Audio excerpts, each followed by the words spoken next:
So friends, हम अपनी life के अंदर बहुत सारे ऐसे लोगों से मिलते हैं जो यूएस जाते हैं या वेस्टर्न कंट्रीज जाते हैं और वहां पर मल्टीपल रियल एस्टेट के मालिक बन जाते हैं with in short period of time.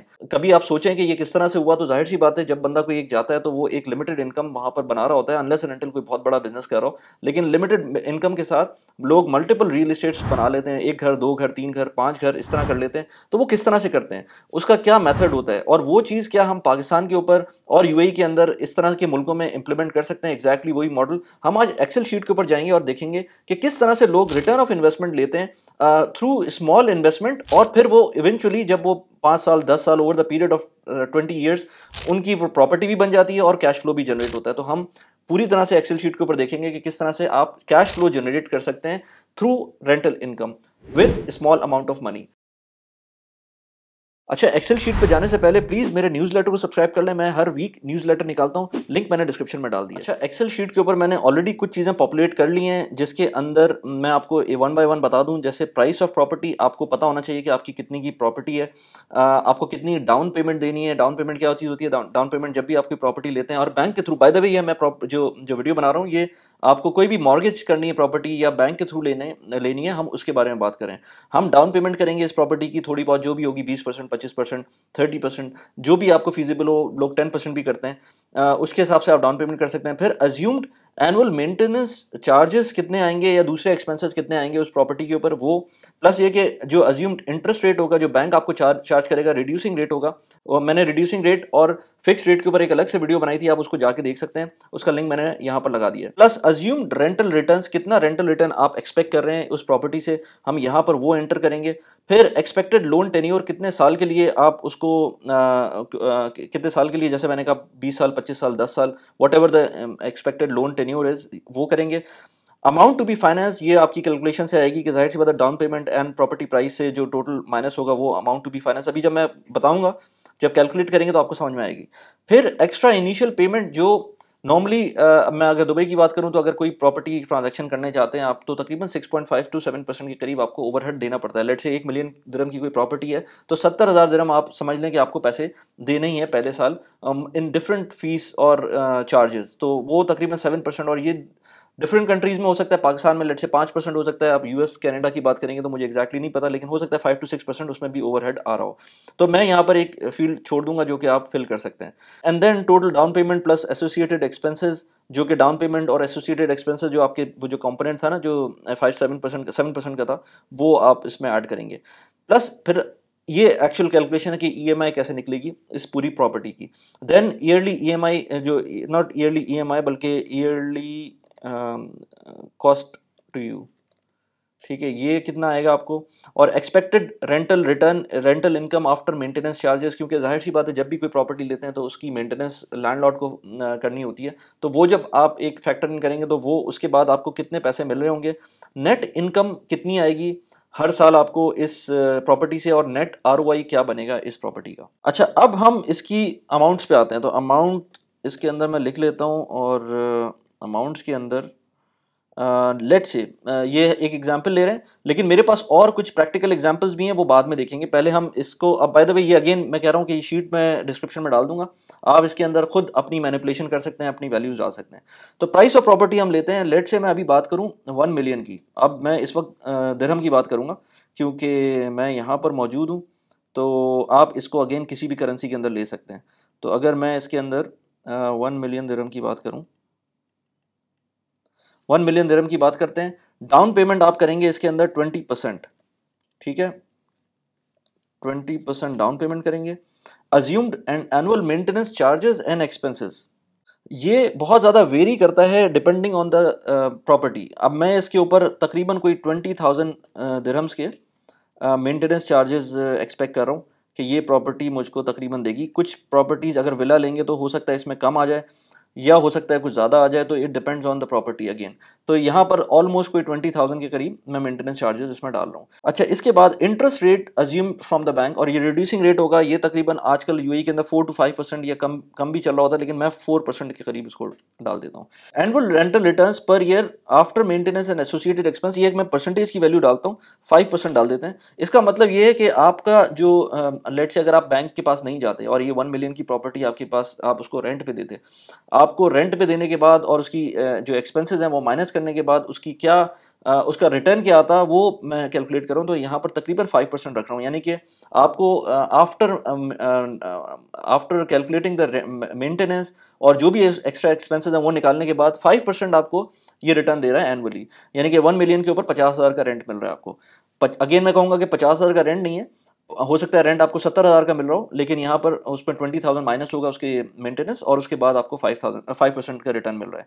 Expected loan tenure मैं लिख देता हूँ यहाँ पर 20 ईयर्स का, ठीक है। And then amount to be financed, ये अब कैलकुलेशन शुरू होगी। सही है, मैं उसको इनफैक्ट यहाँ पर मैं इसका कलर थोड़ा सा चेंज कर देता हूँ। अच्छा, अमाउंट टू बी फाइनेंस के अंदर ये होगा एक्चुअल प्राइस माइनस जो आपका डाउन पेमेंट है इनटू अगेन एक्चुअल प्राइस, तो ये बनती है 8 लाख। यानी कि 20% की डाउन पेमेंट कर रहे हैं और आपको अमाउंट जो फाइनेंस करवानी है वो करवानी है 8 लाख लेट से दिरहम की। अच्छा, इसके बाद आपको एक्स्ट्रा इनिशियल पेमेंट कितनी करनी पड़ेगी यहाँ पर? अगर मैं प्रॉपर्टी की प्राइस 1 मिलियन है तो यहाँ पर मैंने एज आई सेड बिफोर कि 7% के करीब आपकी एक्स्ट्रा ट्रांजैक्शन कॉस्ट आती है जब भी कोई प्रॉपर्टी लेते हैं। तो आप 1 मिलियन की प्रॉपर्टी लेंगे तो आपके ऊपर जो जो कॉस्ट आ रही होगी तकरीबन कोई 7% की आएगी। तो यहाँ पर 70,000 दिरहम आपकी 1 मिलियन दिरहम की प्रॉपर्टी के ऊपर आपको एक्स्ट्रा लगेंगे। अब बात करते हैं total down payment plus associated expenses. So total down payment आपकी होगी ये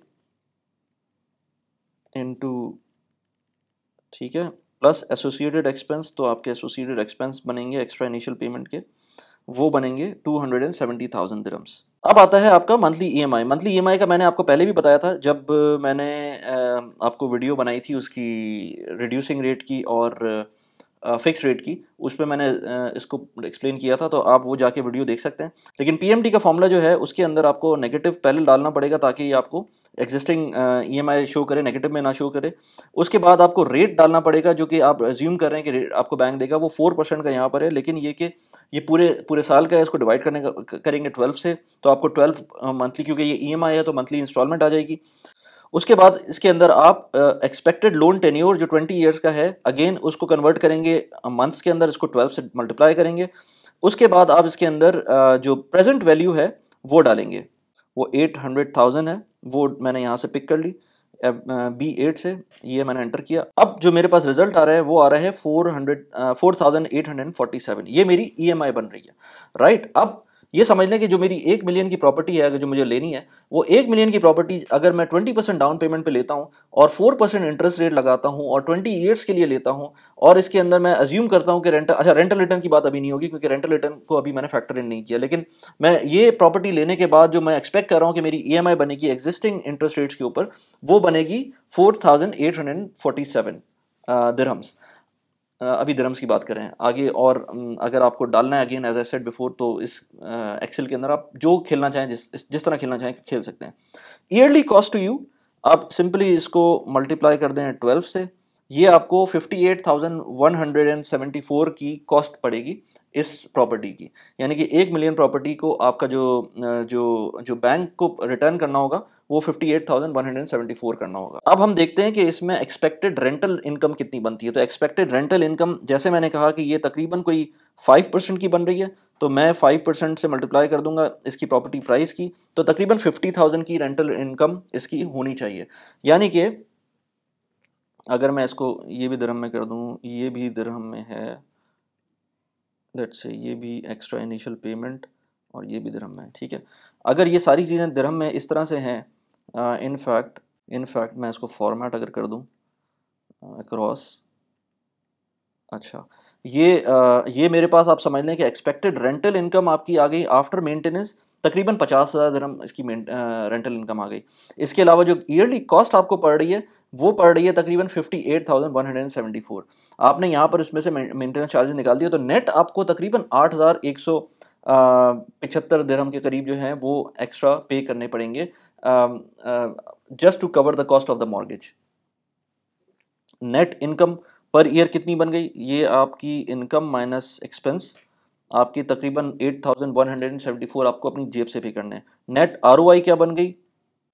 तो ये -3% आ गई। इसका मतलब क्या है? इसका मतलब ये है कि इस वक्त ये आपको -3% रिटर्न दे रही है। उसका रीज़न क्या है? अब उसको उसको थोड़ा सा समझते हैं। उसका रीज़न ये है कि आपने डाउन पेमेंट की थी 20%, आपने इसके मेंटेनेंस चार्जेस अज्यूम किए हैं कि 20,000 दिरहम्स हैं, जो कि एक लाख दिरहम की प्रॉपर्टी, 1 मिलियन दिरहम की प्रॉपर्टी के ऊपर मैं समझता हूँ कि इतना बनता है। और इसके बाद आपने अज्यूम किया इंटरेस्ट रेट इसके ऊपर जो बैंक चार्ज कर रहा है वो 4% है। इसके बाद आपने अज्यूम किया कि जो आपके रेंटल रिटर्न्स हैं, जो जो ऑलमोस्ट कोई 5% के करीब आपको रेंटल रिटर्न्स मिल रहे हैं।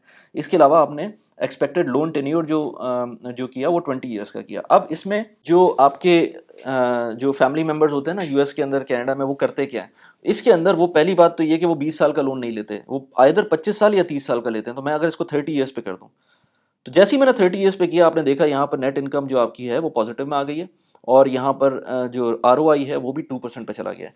इसका मतलब क्या हुआ? इसका मतलब ये हुआ कि अब आपको जो आपकी प्रॉपर्टी है वो कुछ ना कुछ कैश फ्लो दे रही है, कैश आपकी जेब में आएगा। इसके प्रोज भी हैं, इसके कॉन्स भी हैं। प्रोज तो जाहिर सी बात है, आपने सिर्फ एक अमाउंट डाली, आपने तकरीबन कोई लेट से 1 मिलियन की प्रॉपर्टी खरीदने के लिए आपने अपना कैपिटल जो लगाया वो तकरीबन 2 लाख, इसको मैं थोड़ा सा कलर इसका चेंज करूँ तो आपने कोई 2,70,000 दिरहम आपने लगाए, और उसके बाद आपने 2% उस पर ROI जनरेट करना शुरू कर दिया। यानी कि 2% आपको इस पर पैसे भी मिल रहे हैं, प्लस आपकी इक्विटी भी बिल्ट हो रही है। यानी क्योंकि जैसे जैसे टाइम गुजरेगा, जैसे जैसे हर साल के बाद आपकी कुछ ना कुछ इक्विटी भी बिल्टअप होगी अपार्ट फ्रॉम दिस 2%। तो इसका फ़ायदा ये होगा कि आपकी प्रॉपर्टी इवेंचुअली आपकी अपनी हो जाएगी। जब भी आप उसको 1 साल, 2 साल, 3 साल, 4 साल, 5 साल बाद बेचेंगे, थोड़ा बहुत उसके अंदर आपको इक्विटी मिलेगी। 30 साल बाद अगर आप बेचेंगे ऑफ कोर्स, तो उसके अंदर आपको पूरी प्रॉपर्टी आपकी हो जाएगी। और इन दैट होल टाइम उसने आपको 2% रिटर्न भी दिया होगा, और इन दैट होल टाइम उसने प्रॉपर्टी अप्रिशिएट भी की होगी। तो 1 मिलियन दिरहम की प्रॉपर्टी हो सकता है आज से 30 साल बाद 3 मिलियन दिरहम की हो जाए, या 4 मिलियन दिरहम की हो जाए। अच्छा, इसमें कुछ इफ्स एंड बट्स हैं, जाहिर सी बात है, क्योंकि इतना सिंपल हो नहीं सकता। एक तो ये कि देखें, आपका जो ये 4% का जो रेट है, ये आपको ज़रूरी नहीं कि हर वक्त 4% का रहे। ये आपका अभी रिसेंटली सुनने में आ रहा है कि 6% तक जा सकता है। तो अगर मैं 6% पे कर दूं इसको, तो जो वैल्यू है ये दोबारा 3% माइनस में चली जाएगी। सही है ना? तो ये चीज़ इंपॉर्टेंट है, क्योंकि जो लोग बगैर सोचे समझे इस तरह की प्रॉपर्टीज़ ले रहे होते हैं और दबा के उसके अंदर इन्वेस्ट कर रहे होते हैं, तो वो ये नहीं देखते कि आगे इंटरेस्ट रेट कितने होंगे, अपनी चादर इतनी बड़ी है कि पैर फैलाएं, तो ये नहीं देख रहे होते। तो 4% पे दोबारा आ जाते हैं। अच्छा, अब बात करें तो इसके अंदर अज्यूम्ड रेंटल रिटर्न जो हमने 5% रखा हुआ है, हो सकता है आपको आपका टेनेंट बीच में चला जाए, हो सकता है वो ऑक्यूपाई कर ले। और बहुत सारे टाइम पे ऐसा होता है कि यूएस के अंदर भी और इवन दुबई में भी आप टेनेंट को नहीं निकाल सकते अनटिल एंड अनलेस वो आप केस करें, और उसमें लंबा चक्कर होता है। तो 6 महीने आपके कहीं नहीं गए, तो उसके वो टाइम भी आप रख लें। कभी हो सकता है 20 साल 10 साल के अंदर कोई ऐसा टाइम आएगा जब वो प्रॉपर्टी खाली हो जाएगी, या कोई टेनेंट नहीं मिलेगा, या उसके अंदर कोई मेजर रेनोवेशन आ जाएगी, तो वो भी आप उसके अंदर अलग से रख लें। लेकिन मैं अभी इसको 5% पे ही रखता हूँ। एक्सपेक्टेड लोन टेन्योर आप 30 साल पे जाना चाहते हैं तो चले जाएं, लेकिन मेरे ख्याल से 30 साल बहुत ज़्यादा होता है। लेकिन अब इसको थोड़ा सा फ्लिप करते हैं। अगर मैं 20 साल पे अगेन आऊँ और मैं इसकी डाउन पेमेंट 20% की जगह 30% कर दूँ, जैसे ही मैंने उसको 30% किया, तो ऑलमोस्ट कोई 0% के करीब आपको, अगर मैं इसको डेसिमल में लेके आ जाऊँ, तो ये 0% तो नहीं होगा, लेकिन अभी भी नेगेटिव में ही शायद होगा। मैं अभी इसको, हाँ, -0.2% है। -0.2% आपको ROI दे रहा है। अगर मैं इसको 35% कर दूं डाउन पेमेंट, तो ये मुझको 0.7% की पॉजिटिव 0.7% की ROI दे रहा है। देखिए, ROI को कैसे बढ़ा सकते हैं? Being in even western countries, अगर आप बाकी सारे पैरामीटर सेम रखें, आप इस रेंटल रिटर्न को बढ़ाएं। आपका ये जो अज्यूम रेंटल रिटर्न है ये 5% का है। आप इसको एयरबीएनबी के मॉडल पे चला सकते हैं। अगर आपको पैसिव इनकम सिर्फ चाहिए, पैसिव इनकम के अंदर भी थोड़ा बहुत तो वर्क करना पड़ता है इस रेंटल की गेम के अंदर, लेकिन अगर आपको लेट से आप चाहते हैं कि थोड़ा सा और रेंटल रिटर्न मिले, तो एयरबीएनबी के मॉडल पे जाएंगे, तो आपको हो सकता है 7% का एवरेज रेंटल रिटर्न मिले। तो 7% पे करते ही आप उसका ROI देखें 5.4% पे चला गया है।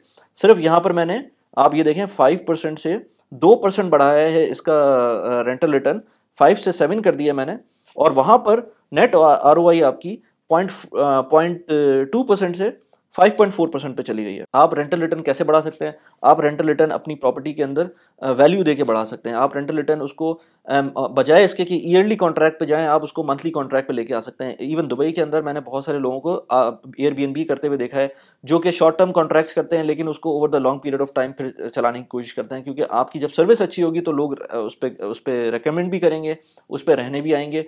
इनफैक्ट अभी मेरी किसी से बात हो रही थी तो वो मुझे ये भी बता रहे थे कि अभी बुर्ज खलीफा के आसपास मेरे एक सब्सक्राइबर ही हैं, इनफैक्ट उन्होंने मुझे 1-to-1 मुझसे बात की थी, तो वो बता रहे थे कि बुर्ज खलीफा के आसपास की एक बिल्डिंग थी, उसमें उन्होंने 3 बेडरूम अपार्टमेंट रेंट किया था $4,000 या $3,000 के ऊपर, वो भी 4 दिन के लिए। तो आप इमेजिन कर सकते हैं कि आरओआई किस तरह से बढ़ सकती है अगर आपकी जो मेथडोलॉजी है वो कन्वेंशनल से हटकर थोड़ा सा उसमें आप टेक लेकर आएँ, उसके अंदर थोड़ा सा वैल्यू ऐड करें, लोग उसमें रहना पसंद करेंगे, लोग उसमें कोशिश करेंगे कि आपकी ही प्रॉपर्टी में रहा जाए क्योंकि आपकी सर्विस अच्छी होगी। अब इस चीज़ को हम लेट्स से इम्प्लीमेंट कर सकते हैं पाकिस्तान के ऊपर या लेट्स से यूएई के अंदर, तो यूएई के अंदर तो ऑलमोस्ट सेम सिनेरियो बनता है। एक प्रॉब्लम ये होता है कि कनाडा, यूएस, वेस्टर्न कंट्रीज़ के अंदर जो रिटर्न्स है प्रॉपर्टी के वो नॉर्मली अप्रिशिएट करता है। ओवर द 30 ईयर्स पीरियड हम ये सब अज्यूम कर सकते हैं कि आपकी प्रॉपर्टी अप्रिशिएट करेगी। लेकिन दुबई के केस में अगर आप अपार्टमेंट लेते हैं तो आपकी लोकेशन बहुत इंपॉर्टेंट है। मैंने ऐसे लोकेशंस भी देखी हैं जो आज से 8 साल पहले जिस प्राइस पे थी आज वो हाफ प्राइस पे बिक रही हैं। तो इस तरह हो सकता है, मतलब इसमें कोई हैरत की बात नहीं है कि अगर आपके साथ इस तरह से हो। तो इसलिए ये पॉइंट आपको दुबई के लिए देखना पड़ेगा, otherwise percentage point of view से ऑलमोस्ट ये और यूएस ऑलमोस्ट सेम परसेंट पे बैठ रहा है। जो कैपिटल एप्रिसिएशन है उसमें डिफरेंस आ सकता है। अच्छा, अब पाकिस्तान के ऊपर इसको इम्प्लीमेंट करें तो पाकिस्तान के ऊपर अगर मैं लेट्स से 10 मिलियन की बात करूं, 1 करोड़ की बात करते हैं, तो 1 करोड़ की जब बात करें तो डाउन पेमेंट आपने लेट से 20% की, एनुअल मेंटेनेंस चार्जेस आपके 1 करोड़ की प्रॉपर्टी के लेट से आप बात करें तो करीब कोई 65,000 के करीब एनुअल मेंटेनेंस चार्जेस आ जाते हैं।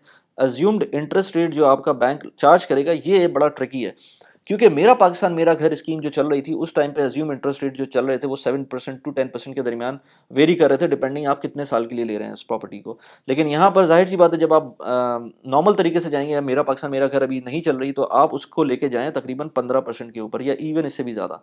तो 15% पे आपका जब रेट जाएगा और रेंटल रिटर्न आपको मिलते हैं पाकिस्तान के अंदर लेट से 3% एट मैक्स, 3% रेंटल रिटर्न के ऊपर एक्सपेक्टेड लोन टेन्योर आप लेट से 25 ईयर्स भी कर लें, तो अब आप देखें अमाउंट टू बी फाइनेंस आपको 80 लाख रुपए करनी है। एक्स्ट्रा इनिशियल पेमेंट आपको 7% आप रख लें, मैं पाकिस्तान की बात करें तो 7 की जगह आप 5% कर लें इसको, ठीक है। 5% 5 लाख रुपए आपको एक्स्ट्रा पैसे पे करने होंगे, या हो सकता है इससे कम, लेकिन लेट्स अज्यूम दिस वन। और आपकी जो टोटल डाउन पेमेंट है वो आपकी बनेगी तकरीबन कोई 25 लाख रुपए, क्योंकि आप 20 लाख रुपए करेंगे डाउन पेमेंट और 5 लाख रुपए के आपके एक्स्ट्रा एसोसिएटेड एक्सपेंसेस होंगे। मंथली पेमेंट जो आपकी ईएमआई आएगी वो अगर 25 साल पे कर रहे हैं तो 1,02,000 रुपये आएगी। और इसके बाद ईयरली कॉस्ट जो आपको आएगी वो तकरीबन 12,30,000 रुपये आपको ईयरली कॉस्ट आएगी। एक्सपेक्टेड रेंटल इनकम आपकी तकरीबन 3 लाख रुपये आएगी। आई थिंक इसमें यस थोड़ा सा बढ़ भी सकती है, मैं इसको 3% से, अगर आपको नॉर्मल अपार्टमेंट 4% कर लें चलें, तो 4% पे 4 लाख आएगी। इसके बाद जो नेट इनकम पर ईयर आपको मिल रही होगी वो आपको -8,20,000 आपको अपनी जेब से देने पड़ होंगे हर साल, यानी कि ऑलमोस्ट कोई आपको 60,000 रुपीज़ अपनी जेब से पर मंथ डालने होंगे, बल्कि शायद इससे भी ज़्यादा। तो ये जो नेट आरओआई बन रही है -33% है। इसी वजह से पाकिस्तान के अंदर थोड़ा सा मुश्किल होता है प्रॉपर्टी को बैंक के थ्रू मॉर्गेज करना और उसकी वाइबिलिटी बनाना। अगर तो ये अगेन मेरा पाकिस्तान मेरा घर स्कीम आ जाती है, 7% 8% के ऊपर इंटरेस्ट रेट मिल जाते हैं आपको प्रॉपर्टी के, तो फिर तो वेल एंड गुड। अदरवाइज मेरे ख्याल से एट सच हाई रेट 14% और 14% तो मैं कह रहा हूँ, मेरे ख्याल से 16-17% इस वक्त चल रहा होगा, बल्कि इससे भी ज़्यादा। तो इसके ऊपर पाकिस्तान के अंदर ये मॉडल इसलिए फेल हो जाता है। बहुत सारे लोग करते हैं इसको, लेकिन अगेन पाकिस्तान में लोन लेकर पाकिस्तान में ही प्रॉपर्टी बनाना वाइबल नहीं बनता अगर आपका 16-17% का इंटरेस्ट रेट चल रहा हो। अच्छा, इसी चीज़ को एक और एग्जाम्पल के तौर पे लेते हैं। यहाँ पर हमने एक और एग्जाम्पल, लाइव एग्जाम्पल मैं कह देता हूँ, लाइव एग्जाम्पल, क्योंकि ये मेरे एक फ्रेंड मुझे बता रहे थे इस प्रॉपर्टी की प्राइस थी 5,20,000 दिरहम। डाउन पेमेंट लेट से मैं करता हूँ इसकी 20%, और अज्यूम्ड एनुअल मेंटेनेंस चार्जेस, ये अज्यूम्ड नहीं है, ये मुझे पता है कि एनुअल मेंटेनेंस चार्जेस इस प्रॉपर्टी की 11,750 दिरहम है। अज्यूम्ड इंटरेस्ट रेट आपको जो बैंक देगा वो 4% कर लेते हैं। अज्यूम्ड रेंटल रिटर्न मैं 4.1% इसलिए कह रहा हूँ क्योंकि मैंने उसको कैलकुलेट किया था, वो तकरीबन 4.1% उसका एनुअल रिटर्न बन रहा था आफ्टर डिडक्टिंग द चार्जेस। उसके बाद I mean the maintenance charges. उसके बाद एक्सपेक्टेड लोन टेन्योर मैं 20 ईयर्स कर देता हूँ फिलहाल। उसके बाद amount to be finance 4,16,000 dirham. Extra initial payment आपको करनी पड़ेगी तकरीबन 36,000 की, जो कि 7% से आप कर रहे होंगे। डाउन पेमेंट जो आपको करनी पड़ेगी वो आपको तकरीबन 1,40,000 दिरहम इंक्लूडिंग द एक्स्ट्रा कॉस्ट वो आएगी। जो ईएमआई आएगी वो तकरीबन 2,521 दिरहम्स आएगी। जो ईयरली कॉस्ट आपको पड़ रही होगी वो 30,000 की पड़ रही होगी, और एक्सपेक्टेड रेंटल इनकम जो आपको मिलेगी वो तकरीबन 21,320 की मिलेगी। ये बेसिकली जो रेंटल है एक्चुअली इस बिल्डिंग का, वो इस अपार्टमेंट को वो 33,000 है, लेकिन मुझे उसमें से मेंटेनेंस माइनस करनी पड़ेगी, तो 21,320 दिरहम्स की इसके अंदर आपको नेट आपको पैसे मिलेंगे। अब इसका नेट इनकम पर ईयर देखें तो ये तकरीबन 8,931 आपकी जेब से जाएंगे माइनस में, और नेट आरओआई -6% होगी। आपकी कैलकुलेशन ऐसी होनी चाहिए कि आज के ज़माने में, आज के हिसाब से ये नेट पॉजिटिव आप इसके अंदर जाएं। अच्छा, नेट पॉजिटिव जाने के लिए दो तरीके हो सकते हैं। नेट पॉजिटिव का मेरा मतलब ये कि नेट आरओआई आपकी हर महीने आपकी जेब में पैसे आए। नेट आरओआई पॉजिटिव होने का मतलब ये है कि आप जब भी, या तो दो चीज़ें कर सकते हैं, या तो आप एक्सपेक्टेड लोन टेन्योर को बढ़ा दें, जो कि मैं रेकमेंड कभी भी नहीं करता, या फिर आप अपनी डाउन पेमेंट बढ़ा दें। डाउन पेमेंट को 20 से मैं 30% लेके जाऊंगा। आप देखें -2.6% हो गया। मैं इसको 40% पे लेके जाऊंगा तो ये -5.6%, -0.56 हो गया, और 45% पे लेके जाऊंगा तो 0.19, तो थोड़ा बहुत आपको पैसे मिलेंगे, वो भी आई थिंक ये 50-60 दिरहम आपको आपकी जेब में आ रहे होंगे, या इससे भी कम। तो अगेन हम इसको लेट से 30% पे लेके चले जाते हैं, और बाकी चीज़ें मैं चेंज नहीं कर सकता। ये एक बैरोमीटर है आपको, आपके लिए, कि आप इस एक्सेल शीट पर डाल दें, जो भी प्रॉपर्टी लेने जाएं आप इस एक्सेल शीट पर डालें, आपको पता चल जाएगा कि आपको ये प्रॉपर्टी लेनी है कि नहीं लेनी है। आपकी मर्जी है, आप एक्सपेक्टेड लोन टेन्योर 25 ईयर्स का कर दें, 25 ईयर्स पे फिर भी इस वक्त भी वो आपको नेगेटिव आरओआई पे दे रहा है, तो आपकी जेब में थोड़े बहुत पैसे आने चाहिए ताकि आप कुछ फील कर सकें। क्योंकि कभी भी इसके ऊपर इस चीज़ पर रिलाई ना करें कि आपकी ये जनरेट होना शुरू हो गई है इनकम इतने लंबे टाइम के लिए, कभी भी इसके अंदर आपका टेनेंट छोड़ के जाएगा, आप उसके अंदर फंस जाएंगे, या दुबई में कोई स्लम्प आ गया तो आप फंस जाएंगे। तो आपको ये चीज़ें इंपॉर्टेंट हैं जो देखनी पड़ेंगी। दुबई की जो प्रॉपर्टी की सक्सेस स्टोरीज हैं वो कैपिटल एप्रिसिएशन में मिलती है, और कैपिटल एप्रिसिएशन हर वक्त हर जगह पे नहीं होती, वो आपको स्पेसिफिक जगहें फाइंड आउट करनी पड़ेंगी। तो इसलिए दुबई की प्रॉपर्टीज़ को लेने से पहले ये कैलकुलेशन आपके दिमाग में होनी चाहिए। हाँ, अब आते हैं, अगर हम अज्यूम्ड रेंटल रिटर्न्स इसके अंदर एयरबीएनबी के मॉडल पे चले जाते हैं, बजाय इसके कि मैं 4.1% इसके अंदर दूं, मैं 6% पे चला जाता हूँ। 6% पे 4.3% आपका रेंटल रिटर्न आएगा, और उस वक्त आपको फायदा हो रहा होगा उसके अंदर। अब वो कैसे करना है, हर चीज़ के लिए जो इस तरह की आपको रिटर्न्स दे रहा हूँ, जो बेहतर रिटर्न दे रहा हूँ, मार्केट से बेहतर रिटर्न दे रहा हूँ, उसके लिए आपको मेहनत खुद करनी पड़ेगी, आपको अपने हाथ पैर खुद चलाने पड़ेंगे। तो ये ऐसे नहीं हो सकता, आपको एयरबीएनबी मॉडल डालना पड़ेगा। लेकिन अगेन एयरबीएनबी मॉडल भी ऐसा नहीं है कि आप एक प्रॉपर्टी के ऊपर चला सकें, उसको भी आप मल्टीपल प्रॉपर्टीज़ पे जब तक लेके नहीं जाते, एक्टिवली इसमें पार्टिसिपेट नहीं करते, या एक्टिवली अपना किसी बंदे को नहीं रखते, तो वो भी उस तरह से कामयाब नहीं होता है। तो इसलिए अपने पॉइंट ऑफ व्यू से अपनी चीज़ों को देखें। कैश फ्लो जनरेट करना है रियल एस्टेट से, तो आप इस मॉडल को यूज़ कर सकते हैं, लेकिन इस मॉडल को यूज़ करते हुए आपको रियलिस्टिक रहना पड़ेगा, चीज़ों को, नंबर्स को प्रॉपर्ली देखना पड़ेगा। जो लास्ट मैंने एग्जांपल बताई है, एक प्रॉपर दुबई की लेटेस्ट प्रॉपर्टी की है, जो कि इस वक्त ऑनलाइन है। कोई मुझसे अगर डीएम में पूछेगा तो मैं बता भी दूंगा कि यह कहाँ की प्रॉपर्टी है। लेकिन इस तरह की प्रॉपर्टीज़ को आप देख लें कि वाइबिलिटी किस तरह बन रही है, या तो आप उसमें नेगोशिएट करें, प्रॉपर्टी की प्राइस कम करें। जो भी, जिस बंदे से भी ले रहे हैं, वो आपको डायरेक्ट बोलेगा इस प्रॉपर्टी का रेंट इस वक्त आ रहा है 33,000, तो अगर मैं 33,000 आपको, जो बंदा भी ये बेच रहा होगा वो आपको ये बताएगा 33,000। अब 33,000 को वो बोलेगा कि सिंपल जो आपको आरओआई आ रहा है वो आ रहा है तकरीबन, अगर इसको मैं परसेंटेज में कर दूं तो 6% के करीब आरओआई आ रहा है। आपको डायरेक्ट बोला जाएगा कि 6% का आरओआई है, लेकिन जब आप कैलकुलेशन करेंगे तो आपको पता चलेगा कि ये 6% का आरओआई नहीं है। ये जब आप इसके अंदर से मेंटेनेंस निकालेंगे, जब इसके अंदर से आप कूलिंग पीरियड निकालेंगे, जब टेनेंट नहीं होता है, वो तो खैर बात की बात है, वो नहीं भी निकालें तब भी ये 6% नहीं बनेगा, ये काफ़ी कम हो जाएगा। तकरीबन कोई ये, अगर इसको इसके अंदर से मैं 33 में से इसकी जो मेंटेनेंस है वो निकालूँ, इज इक्वल्स टू माइनस इसकी जो मेंटेनेंस आ रही थी तकरीबन कोई 11,750 की जो मेंटेनेंस है वो निकालूं, तो ये 4% के करीब आरओआई बन जाएगी। तो 4% भी कोई ऐसा इतनी अच्छी आरओआई नहीं है दुबई की प्रॉपर्टी के हिसाब से। बाकी आप देख रहे हैं, अगर अगर इस तरह की कोई डील आ रही है तो उसके अंदर लाजमी नेगोशिएट करें। ये 5 लाख से आपकी प्राइस, लेट से 5,20,000 से 4,90,000, क्योंकि इस तरह की प्रॉपर्टी कोई सेन माइंड का बंदा नहीं लेगा, क्योंकि जब तक उसको अच्छी तरह से आरओआई नहीं मिल रही होगी, अच्छी तरह से रिटर्न नहीं मिल रहे होंगे, तब तक कोई फ़ायदा नहीं है। तो आपके लिए आपके लिए जो ये एक्सेल शीट है, ये एक नेगोशिएटिंग टूल भी हो सकता है। इस एक्सेल शीट को मैंने डिस्क्रिप्शन में डाल दिया है। स्मार्ट क्राउड के ऊपर मैंने डिफरेंट वीडियोस बनाई हैं कि किस तरह से आप बगैर लोन लिए हुए किस तरह से दुबई की प्रॉपर्टीज में इन्वेस्ट कर सकते हैं। यहाँ पर उसका लिंक लगा दिया है। इसके अलावा मैंने पैसिव इनकम के ऊपर, अपनी पैसिव इनकम के ऊपर, कि किस तरह से मैं पैसिव इनकम जनरेट करता हूँ, वो वीडियो बनाई हुई थी। यहाँ पर उसका लिंक लगा दिया, उसको जाके देखें। कैसी लगी वीडियो प्लीज मुझे बताइएगा। Thanks for watching the video. Bye bye.